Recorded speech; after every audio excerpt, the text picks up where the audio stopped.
ये कहानी एलन नाम की एक ज़हीन आदमी की सच्ची कहानी है। एलन मैथमेटिक्स में, कंप्यूटर साइंस में और बायो में काफी माहिर थे। साथ ही वो खुफिया चीजों की जांच करने में भी काफी अच्छे साइंटिस्ट थे। उन्होंने जंग में अपने मुल्क का भरपूर साथ दिया, हालांकि वो जंग में लड़ने गए भी नहीं थे। ये कैसे हुआ जानते हैं इस कहानी में। तो कहानी शुरू होती है 1951 से, जहाँ पर कोई इंसान पुलिस को फोन करके बताता है कि एलन के घर में चोरी हुई है। पर जब पुलिस छानबीन करने वहाँ आई तो घर की हालत देखकर जरा भी नहीं लग रहा था कि यहाँ चोरी हुई है। घर को चेक करते हुए पुलिस को एलन भी मिल जाता है। तब पुलिस ऑफिसर्स पूछते हैं कि रात को आपके पड़ोसी ने फोन करके बताया कि यहाँ बहुत हंगामा हुआ था क्योंकि चोर चोरी करने आए थे। तो अब आप हमें बताएं कि आखिर यहाँ हुआ क्या था और क्या चोरी हुआ है आपके घर से, आप बताएं, फिर हम उस इंसान को ढूंढ निकालेंगे। तब एलन मुस्कुराते हुए कहने लगा कि मुझे नहीं लगता आप उसे ढूंढ पाएंगे, यहाँ तक कि वो आपकी नजरों के सामने आ जाए तो भी। तो इस बात को छोड़ें और यहाँ से जाएं, लेकिन हाँ प्लीज बेहतर होगा कि किसी सफाई वाले को भेज दीजिएगा क्योंकि घर में बहुत गंद फैला हुआ है। ये सुनकर दोनों ऑफिसर्स वहाँ से चले गए, पर एक को लग रहा था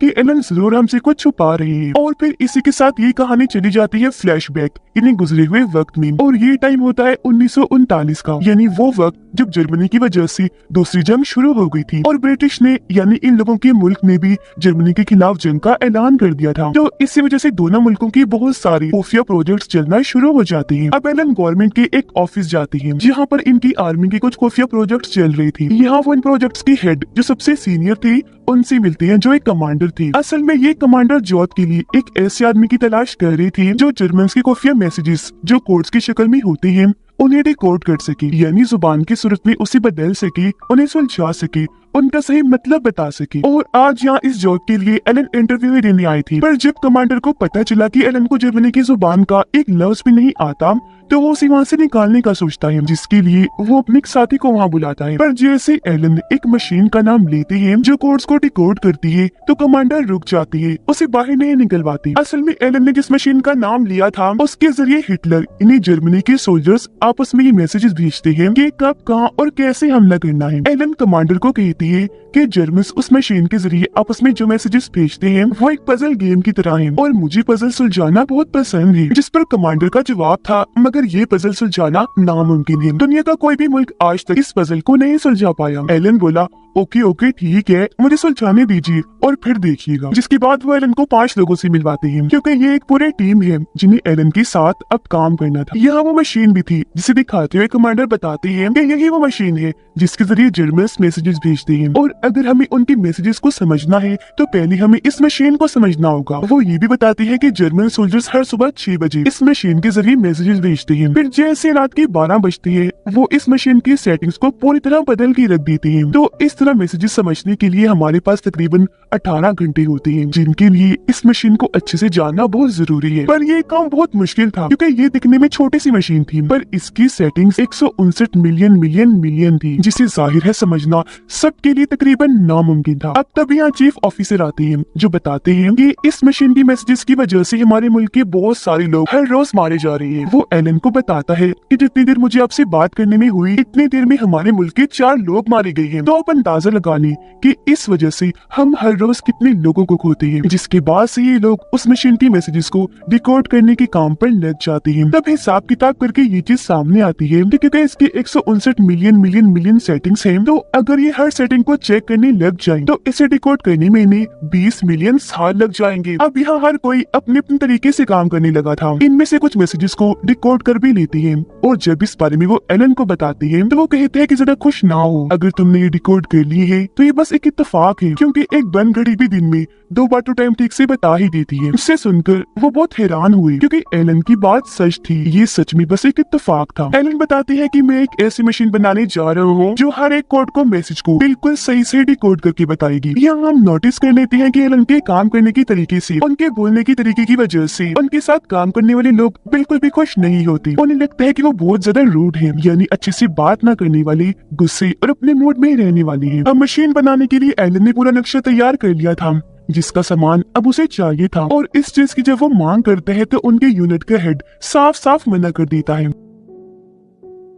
जिसके बाद एलन जाता है कमांडर के पास और उन्हें समझाने की कोशिश करता है कि देखिए, एक मशीन की मैसेजेस को समझने के लिए हमें इंसानी दिमाग की नहीं बल्कि मशीन की जरूरत पड़ेगी, क्योंकि ये बेशक छोटी सी मशीन है पर आम नहीं है, बहुत खास एडवांस मशीन है। तो इसे समझने के लिए मुझे मशीन बनानी है जिसका सामान चाहिए। पर उसके काम में कमांडर भी दिलचस्पी नहीं लेती। इसकी एक वजह ये भी थी कि एलन के साथ काम करने वालों ने उसके खिलाफ शिकायत की थी। अब जब यहाँ उसका काम नहीं बना तो एलन प्रेसिडेंट को एक खत लिखता है और अपनी सारी बात सामने रखी मशीन बनाने के खर्च की मांग करता है। प्रेसिडेंट उसके खत को पढ़ती है और जब उसकी मशीन बनाने के काम को समझती है तो ना वो सिर्फ उसे पैसे देती है बल्कि उसे इस पूरे प्रोजेक्ट का हेड भी बना देती है। तब हेड बनते ही एलन 2 लोगों को निकाल देता है क्योंकि वो समझ गया था कि इस प्रोजेक्ट में ये दोनों किसी काम आने वाले नहीं हैं। अब क्योंकि 2 लोग कम हो गई थी तो इसका मतलब अब उसने 2 और लोगों को काम पर रखना है, पर वो उन 2 लोगों को अपनी मर्जी से अपने तरीके से हायर करना जो के लिए चुनना चाहता था। वो अखबार के जरिए एक बहुत ही मुश्किल क्रॉसवर्ड बनाता है जो एक पजल, एक पहेली ही होती है और दिखता है कि जो कोई भी इसे 10 मिनट में सुलझा देगा उसे इंटरव्यू के लिए हमारे पास आना होगा। ये खबर पढ़ते ही बहुत सारे लोग वहाँ आते हैं। आज इन सबका इंटरव्यू था जहाँ इन्हें एक और क्रॉसवर्ड दिया जाता है और कहा जा रहा था कि आपको इसे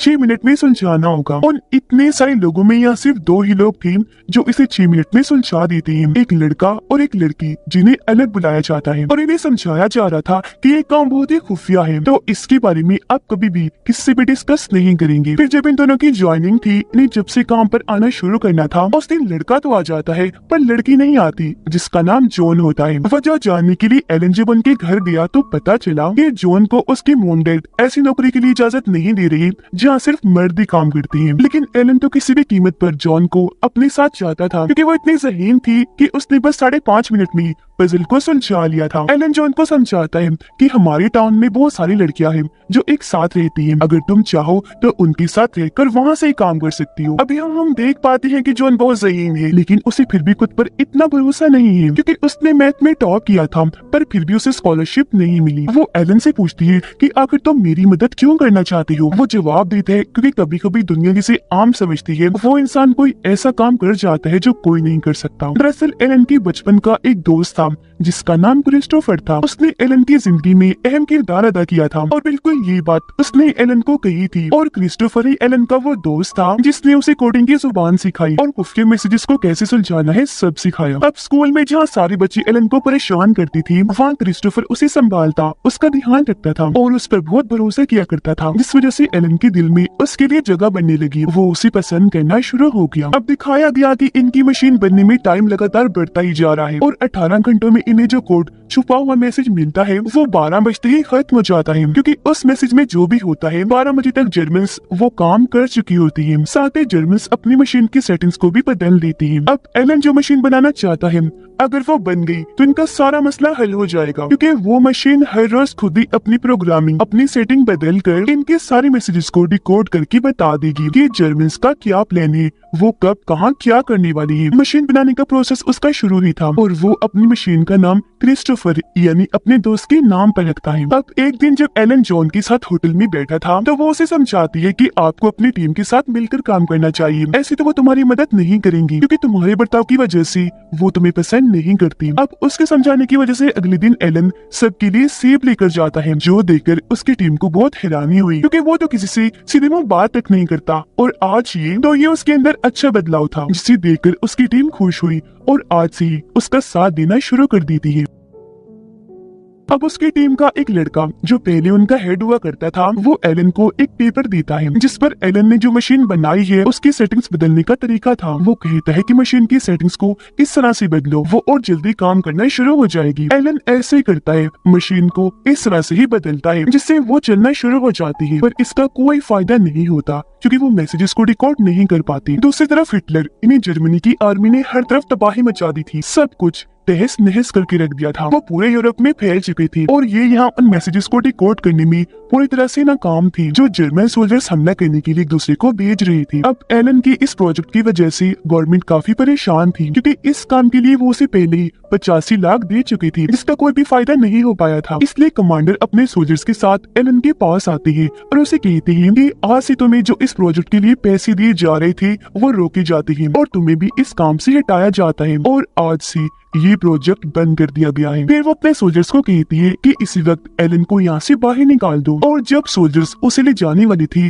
तो तभी यहाँ एलन की टीम आ जाती है, जो कमांडर को कहती है कि अगर आप एलन को निकाल रही है तो हमें भी निकाल दीजिए। फिर वो यकीन दिलाती है कि एलन की मशीन काम करती है, आप हमें 6 महीने का टाइम दें, हम सारे मैसेजेस को डिकोड करके आपको दिखा देंगे। कमांडर कहते हैं कि 6 महीने का नहीं, मैं तुम्हें 1 महीने का टाइम दे रहा हूँ। अगर इसके बाद भी इस मशीन ने काम नहीं किया तो मैं तुम में से किसी को भी यहाँ नहीं देखना चाहूंगा, सबको ही निकाल दूंगा। जो कहकर वो यहाँ से चला जाता है। अब जॉन को उसके घर वाले वापस बुला रहे थे, क्योंकि वो 25 साल की हो गई थी और उसके घर वाले अब उसकी शादी करना चाहती थी। यहाँ वो एलन को बता देती है कि मैं घर जा रही हूँ क्योंकि मेरी फैमिली बुला रही है, वो मेरी शादी करना चाहती है। ये सुनकर एलन खुद उसे शादी के लिए कह देता है कि मैं तुमसे शादी करूंगा, तुम करोगे मुझसे शादी। दरअसल एलन ये कभी नहीं चाहता था कि वो वापस जाए। वो शादी के लिए मान गई और इन दोनों का रिश्ता पक्का हो जाता है। ये एक हो गई। फिर जब ये पार्टी करती है तो वहाँ एलन अपने दोस्त यानी अपने टीम के एक मेंबर से पूछता है कि क्या हो अगर मैं जॉन से प्यार भरा बर्ताव ना करूं। उसका दोस्त कहता है कि जानता हूँ तुम ऐसा क्यों कह रही हो, क्योंकि तुम्हें मर्द पसंद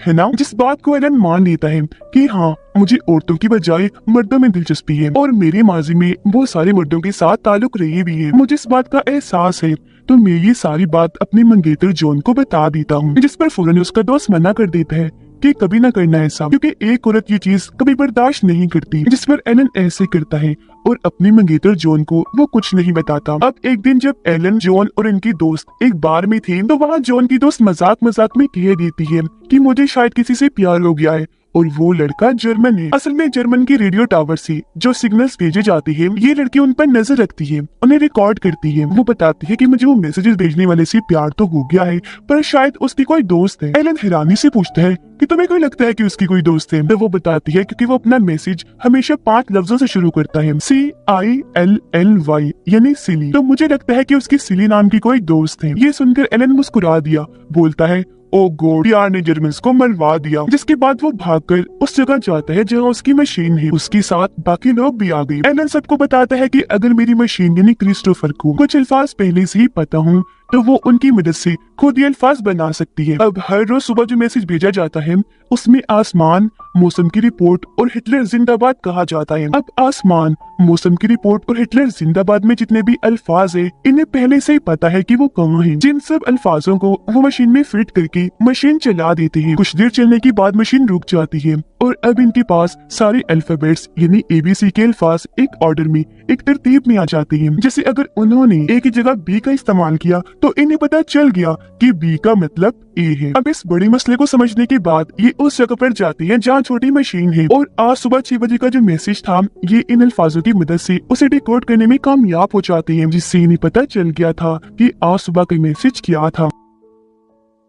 अब अपनी इस इतनी बड़ी कामयाबी की वजह से वो लोग बहुत खुश हो जाते हैं। इनकी मेहनत रंग ले आई थी तो वो जज्बाती होकर रोने भी लगते हैं। फिर जैसे अगली सुबह 6 बजे का मैसेज आता है तो ये उसे भी रिकॉर्ड कर लेती है, जिससे इन्हें पता चल गया था कि आज जर्मन कहाँ हमला करने वाली है, जहाँ पर बहुत सारे लोग हैं जो सब के सब मारे जाएंगे। अब इस बारे में जब उसका दोस्त फोन करके कमांडर को बताने लगता है तो एलन उसे मना कर देता है कि प्लीज मत करो ऐसा और फोन उठाकर पटक देता है। ये देखकर उसके दोस्त को गुस्सा आ गया और वो एलन के मुंह पर जोरदार मुक्का मारता है क्योंकि वो इस हमले को रोकना चाहता है, क्योंकि वहाँ पर बहुत सारे बेकसूर मासूम लोग हैं। तब एलन उसे कहता है कि अगर हमने ये बात कमांडर को बता दी तो वो इस हमले को रुकवा देगा, जिससे जर्मन समझ जाएंगे कि मशीन्स के जरिए कोड्स की सूरत में वो जो मैसेजेस भेजते हैं उसका सुलझाव, उसका तोड़ हमारे पास है, यानी हम उनकी कोड्स की जुबान को जानते हैं, जिससे वो लोग एक ही हफ्ते में मशीन की सारी जुबान, सारी प्रोग्रामिंग को बदल के रख देंगे और हम कभी भी फिर उनकी मैसेजेस को डिकोड नहीं कर पाएंगे। अब जहाँ हमला होने वाला था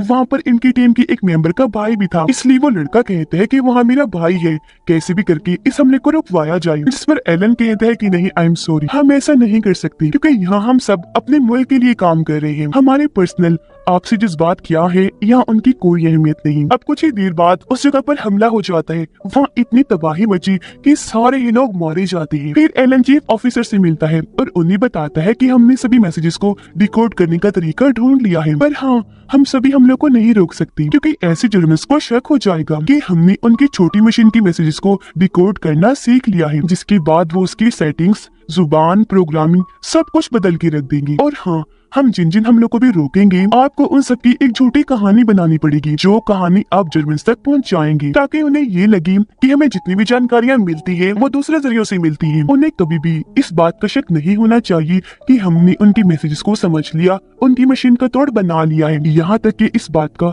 कमांडर को भी पता नहीं चलना चाहिए। जिसके बाद ये ऐसे ही काम करते हैं। अब एक दिन जब ये काम कर रही थी तो एलन को पता चल जाता है कि जो उसका दोस्त था, यानी उसकी टीम का वो लड़का जिसे इस बात का पता है कि एलन को मर्दों में दिलचस्पी है, वो असल में जर्मन का जासूस है जो सारी जानकारियां जर्मन को देता है। तब एलन उसके पास जाकर धमकाता है कि मैं ये बात जाकर कमांडर को बता दूंगा। तब वो लड़का भी धमकाने लगा, कहता है कि ठीक है बता दो जाकर, लेकिन फिर मैं भी तुम्हारी वो मर्दों वाली बात सबको बता दूंगा। दरअसल ये वो वक्त है जब मर्दों से ताल्लुक रखना बहुत बड़ा जुर्म है, जिसकी एलन को सजा भी मिल सकती है। अब जब ये बात एलन अपने चीफ ऑफिसर को बताता है तो वो जवाब देता है कि हाँ, हम ये बात पहले से ही जानते थे कि वो जर्मन का जासूस है और जो मैसेजेस वो जर्मन को भेजता है हम सब जानते हैं, पर इससे हमारा ही फायदा होता है और जर्मन का नुकसान, क्योंकि वो बेवकूफ नहीं जानता कि ऐसी जासूसी करके वो अपने ही मुल्क का नुकसान कर रहा है, क्योंकि उसके पास दरअसल तुम्हारे जैसी अकल नहीं है।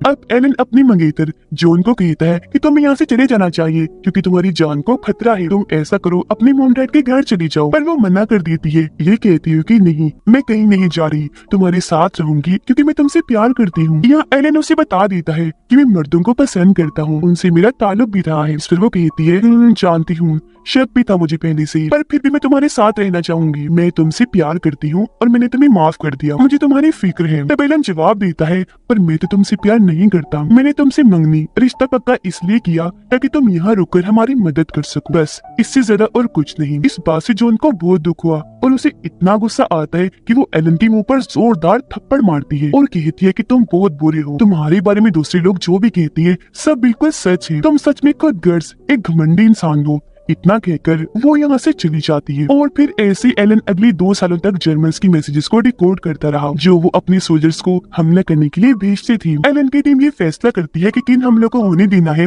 और किन हमलों को रोकना है। तो वो फैसला करती है कि हम बड़े हमलों को रोकेंगे ताकि अपने छोटे जीतों से जर्मन्स को यही लगे कि अभी तक कोई भी उनकी मशीन को डिकोड नहीं कर पाया। पर असल में एलन ने बड़े बड़े हमले और जंगों को अपनी मशीन से मैसेजेस को डिकोड करके रोक दिया था, जो जर्मन्स के लिए एक काफी बड़ी हार थी। फिर आखिरकार 2 सालों बाद ये जंग खत्म हो ही जाती है, जिसमें जाहिर है ब्रिटिश ही जीतता है। कहा गया कि ब्रिटिश कभी ये जंग जीत ही ना पाता अगर एलन अपने दिमाग से वो मशीन कभी बनाता ही ना, क्योंकि उस वक्त जर्मनी बहुत ताकतवर मुल्क था। इस जीत के बाद इनका चीफ ऑफिसर इस टीम से मीटिंग करता है, कहता है कि आप लोग अपनी इस मशीन को और इस प्रोजेक्ट के सारे पेपर्स को जला दो, खत्म कर दो। कभी भी किसी को ये पता नहीं चलना चाहिए कि तुमने इस प्रोजेक्ट पर काम किया है और अब तुम सब लोग अपने अपने घर जा सकते हो। इसके बाद ये कहानी वापस आ जाती है प्रेजेंट टाइम, इन्हीं मौजूदा वक्त में, जहाँ पता चला कि एलन के घर में कोई चोरी नहीं हुई थी बल्कि वो रात में अपने दोस्त के साथ था और इस वक्त भी मर्दों के साथ ताल्लुक रखने को जुर्म माना जाता था, जिस वजह से एलन को गिरफ्तार कर लिया जाता है। तब जज एलन के सामने 2 ऑप्शन रख देता है कि या तो तुम्हें 2 सालों के लिए जेल जाना होगा या तुम्हें अपनी सर्जरी करवा के अपने जिस्म में बदलाव करनी होंगी, साथ ही तुम्हें थेरेपी भी लेनी होगी ताकि कभी भी तुम्हारे दिमाग में इस तरह की गलत चीजें ना आए। तब एलन सर्जरी और थेरेपी को चुनता है, जिसकी वजह से